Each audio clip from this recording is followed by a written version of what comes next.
Explore a path of serenity and inner balance as you dive into the universe of yoga with us.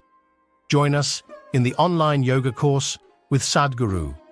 Sign up to experience the transformative benefits of yoga. The link is in the description.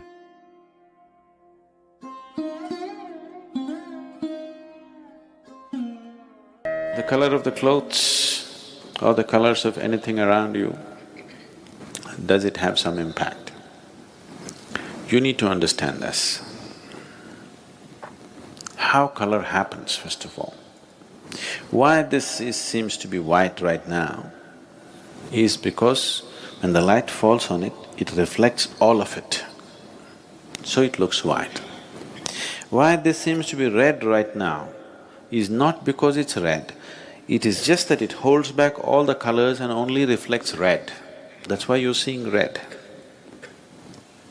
And what is red for you may not be red for some other creature.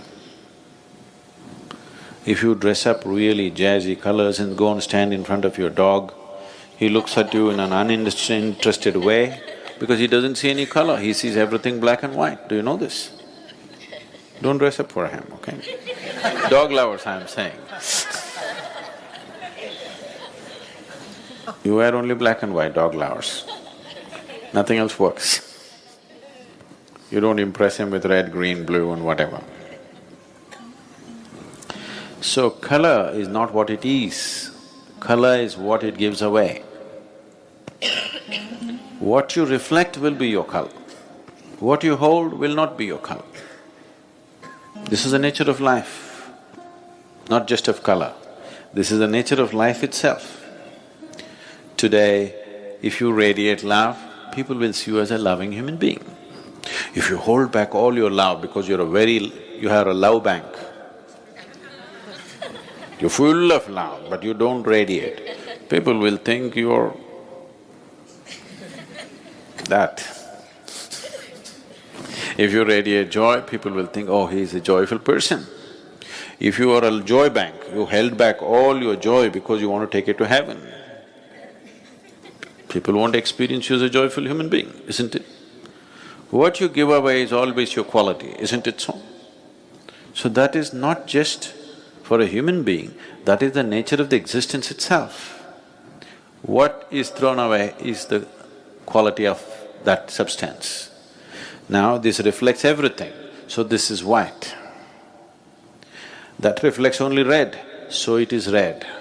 That reflects only blue, so it is blue. Everything else is held back.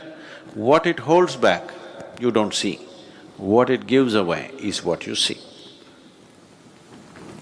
So, how is color significant for human consciousness as such, or for any kind of spiritual process? It is significant in the sense that the color that you reflect will naturally add to the aura that you carry. People on the ascetic path don't want to wear anything because they don't want to add any new things to them. They just want to work with what they have, they don't want to take on anything more. What you are right now, to work that out is quite substantial.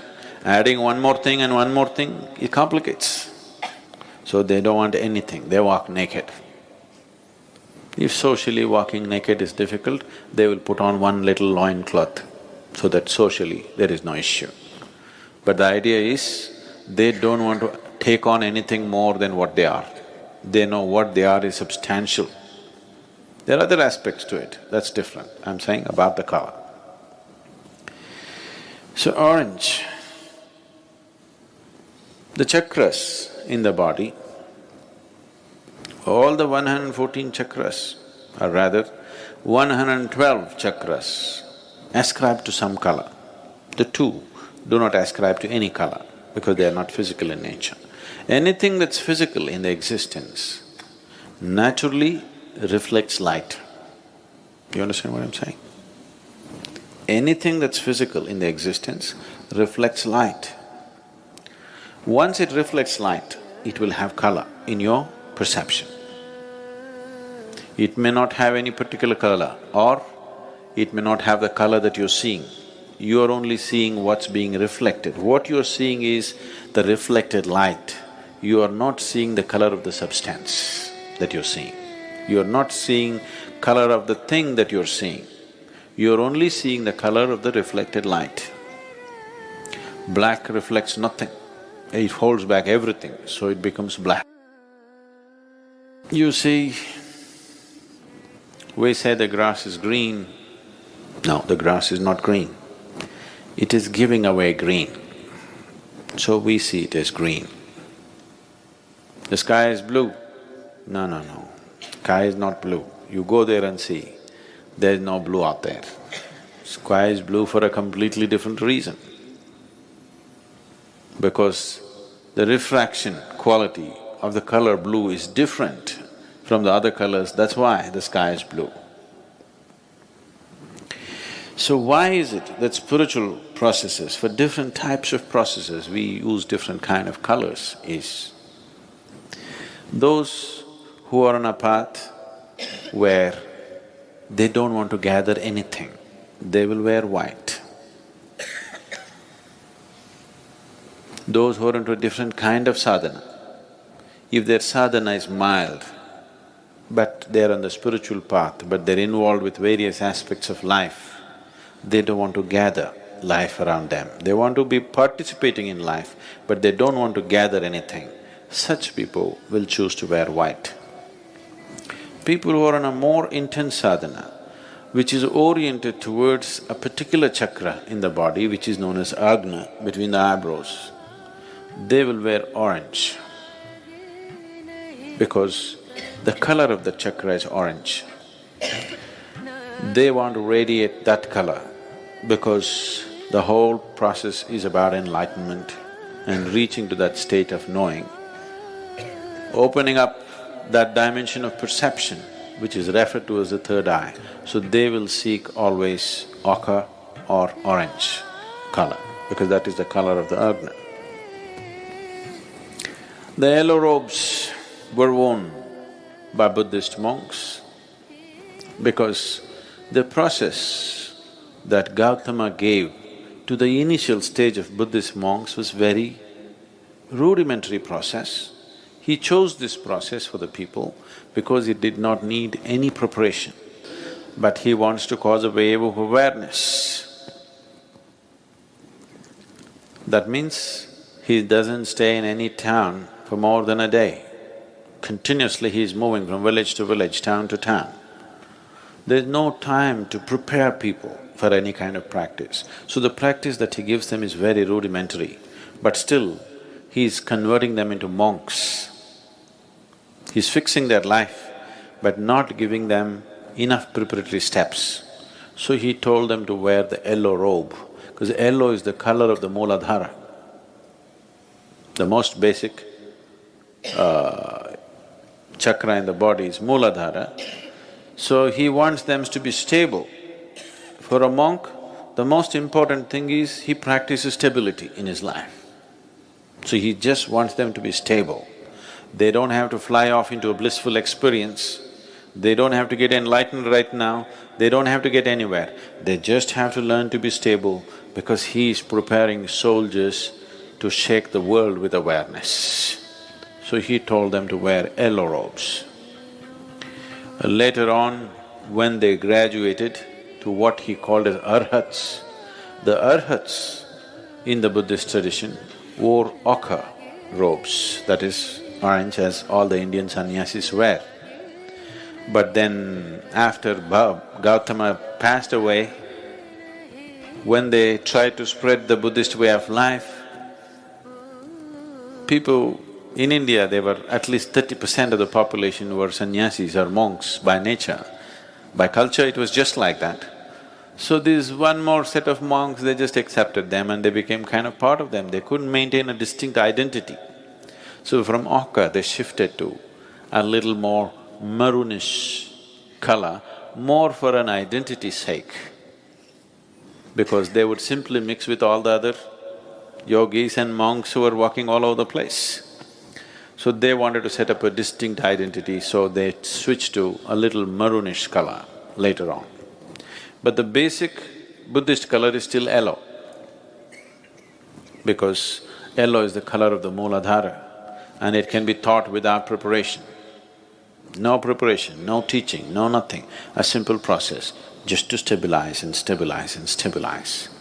Such a process is taught when you are charting out a spiritual path for a few lifetimes. See, that tradition still continues in the Buddhist way of life.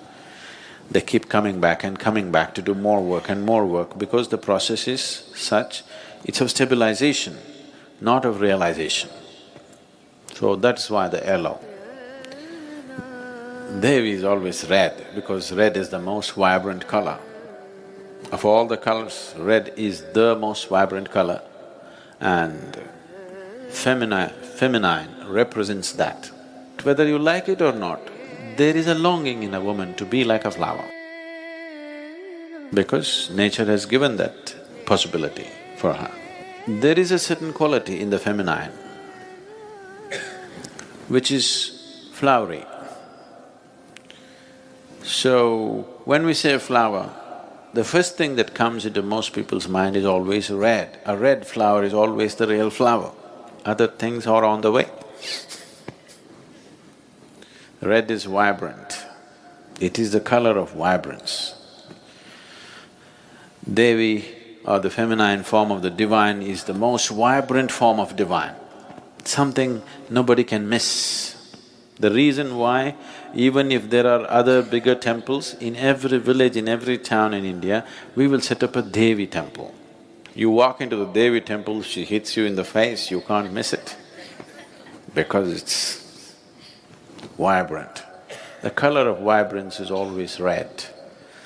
It doesn't matter what kind of a person you are, if you come dressed in full red clothes, suddenly people will think you're vibrant even if you are not. Yes or no? Red dress suddenly sets you off like you're vibrant. And to do certain type of sadhana, which is Devi-oriented, red is needed. The most important things in your life are usually red, you know. Your blood is red. It's not red enough, you go down, you know. Flowers are red, the rising sun can become reaching towards red. Anything that you consider as vibrantly alive, you tend to paint it red because there is a connection between red and vibrance. And Devi is manifestation of vibrance that you cannot miss. So, the Devi temples always have very active involvement of red. In many ways, only red flowers are used. Blood is spilled all over the place. We don't do the blood business, but one way or the other, it needs a lot of spilling of life. Either you must know how to spill your life just like that without killing yourself. If you do not know the technology, you have to kill. We know the technology, so we don't kill. Somebody else who do not know the technology of spilling life without killing the body, they will cut the body. Most Devi temples have daily sacrifice. So colors have some impact. It definitely influences a few things, but it's not everything.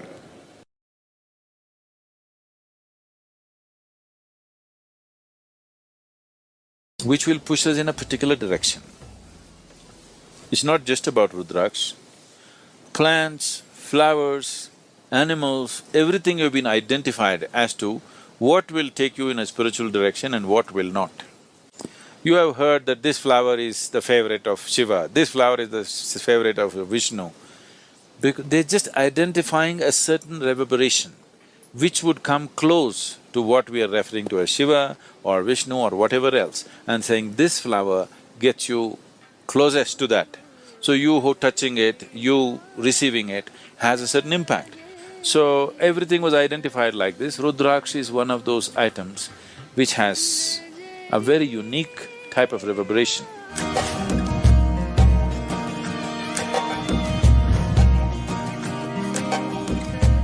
Now, why Rudraksh is worn on the body is, one thing is it cleanses the aura. You know what's aura? A-U-R-A? There is a certain field of light and energy around every body, around every object. Every physical object has its own aura, even inanimate objects. These days it is being photographed and recorded in so many different ways. It cleanses your aura. Aura can be from a pitch black aura to a pure white aura. You know, if you have seen, maybe not so much in America, but if you have seen any of the Spanish pictures or Indian pictures, you will see if they show any saint or sage, always there will be a white halo around their head. It is not that these people walked around with light bulbs behind their heads. It is just that the artist is trying to impress upon you that this is a pure being. He had a pure white aura, that's what is being conveyed. So from a pitch black aura to a pure white aura you can have. If you meet somebody who is into occult processes, who do things with energy, if you meet such a person, most of them are just fakes who just use chicken entails to scare you. But there are genuine people in that field. In India there are lots of people, so very sophisticated occult. If you meet them, they're powerful in a very different way. Totally pitch black aura. They're very, very powerful, but in a completely different way. So from a pitch black aura to a pure white aura, in between there are a million shades. This can purify your aura. This does not mean if you wear a Rudraksh tomorrow morning you will have a halo glowing behind your head. Not like that, but you're aspiring to purify yourself. When you're aspiring to purify yourself, every little help, every little aid you get, you want to make use of it.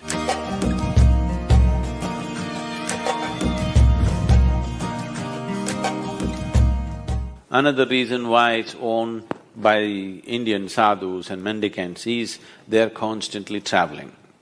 One who is constantly eating and sleeping in different places, his body goes through a certain level of destabilization. In the sense, many of you might have noticed this, you went to a new place, even if you're very exhausted, somehow in a certain place your body won't settle down and sleep. Have you noticed this ever? If you're a traveling person, you would have noticed it in some places, your body just won't settle down. You're fully exhausted, but you cannot sleep. This is because in your own house, in your own bedroom, today there is something called as… the forensic people are using this, what? Thermal imaging, is it? See, if you sit here now, 24 hours later, somebody will come with a machine and find out where Gayatri was sitting. There is a memory in the place which they're able to detect, this person was sitting only here, not there. Well, if you bring your dog, it knows she was sitting here, isn't it? So something is left there, isn't it so? Something is obviously left there, that is why a dog or a machine or something can detect it. So, you are sleeping in the same bed every day, here certain aspect of your energy is left here, here you're very comfortable.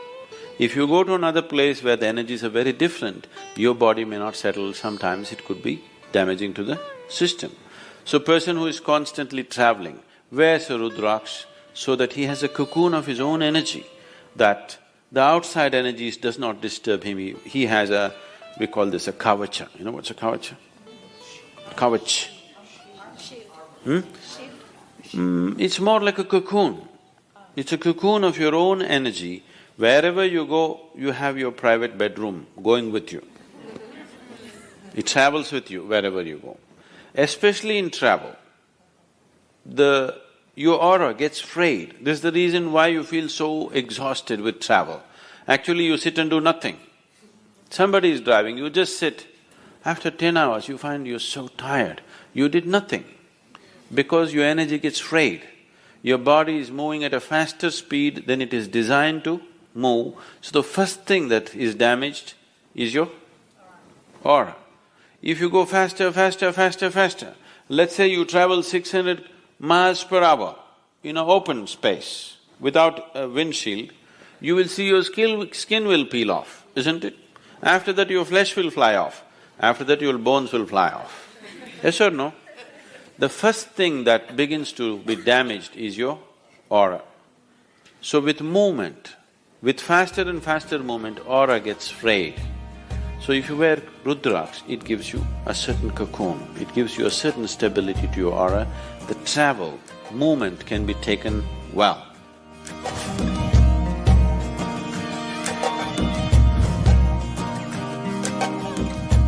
This also is a kind of protection. You know, people use negative energies to affect other people's lives. You're aware of this? What do you call that here? Yes, Billi Shunyam, the black magic or whatever you call it, there are various kinds of arts. One Veda, out of the 4 Vedas, one Veda is dedicated towards this, the Atharvana Veda, is all about how to manipulate energies to your benefit and somebody's detriment. If you wear Rudraks, it also protects you against that kind of negative situations. Many times, these things could happen to people even though they are not directed towards them. Right now, let's say somebody is doing some black magic to me, but I am not receptive to it. You're sitting here, you may get it. It is not necessary it must be aimed at you. If you're susceptible at a certain moment, you will get it. So, many times people may go through bad patches and things like that. Don't ascribe this, I don't want to create fear in your mind, but many times we have seen people being influenced by certain things, not knowing what's happening, blaming all kinds of things, not knowing what exactly is happening with themselves. Wearing a simple mala gives a certain level of protection for that person.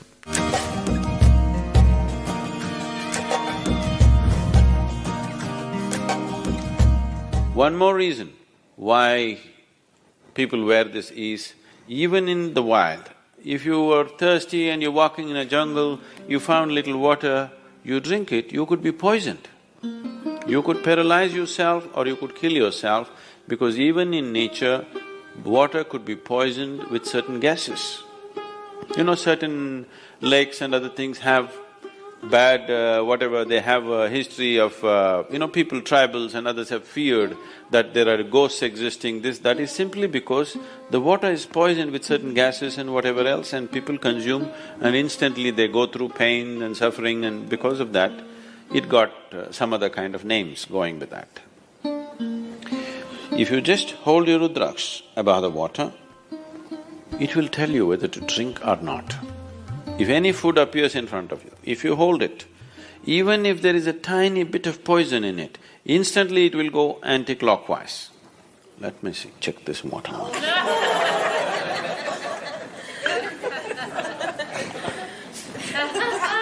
You never know. This is good water. You put a tiny drop of poison into this, which you cannot detect by smell or taste, that kind of poison. You hold this and see, immediately it will go anti-clockwise.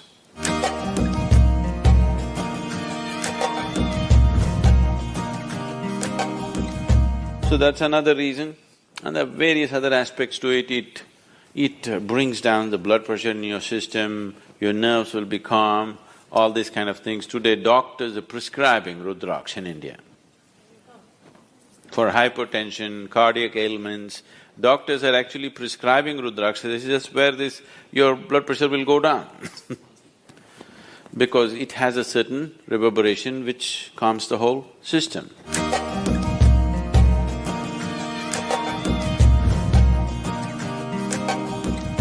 The main purpose is to make you available to grace.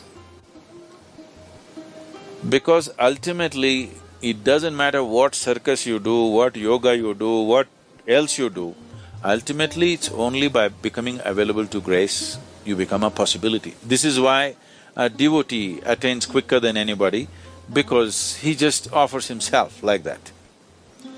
If that sense of offering and things are not brought in, yoga will become circus. Without grace, whatever you do, Whether it is spiritual process, health, wealth, success, there will be no success in any area of life if in some way you do not become available to grace, that's for sure.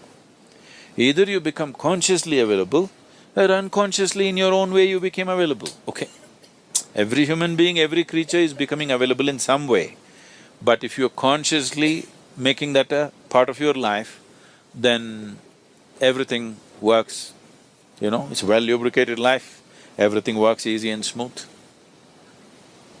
So Rudraksh is just creating that possibility, enhancing it a little bit. Not that without Rudraksh you will not be available to grace. You will be. It is just that you want to use every support that is available to you.